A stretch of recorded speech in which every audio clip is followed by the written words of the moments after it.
Ten migao ma Teko Opiyo Wandayi owuok tung' mosuo kod mane jalup jatend piny Rigathi Gachagua ewi wachne mar buogo ni tulo nyalo muoche pacho ka tok yiero ma higa 2027 poni duol mar yiero e pacho ka ok obago yiero e yo maratiro.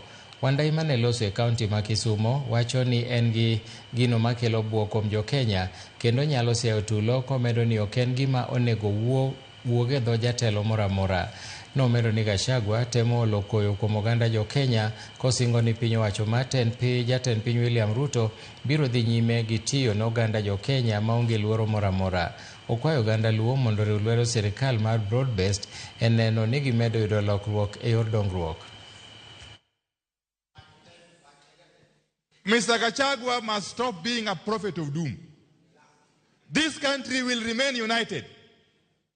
What they are doing is simply crying wolf.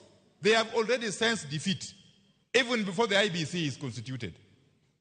What I want to assure them, the Wamunyoro group, is that the elections will come, they will be defeated, and Kenya will move on.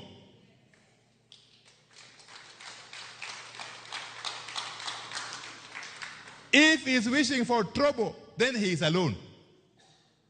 Gachagua has never even spent a single hour in a police cell.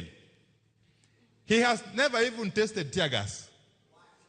He has not seen trouble. We can give him some 1 or 2 lessons when it comes to agitation. So let him keep his peace and let Kenyans stay united.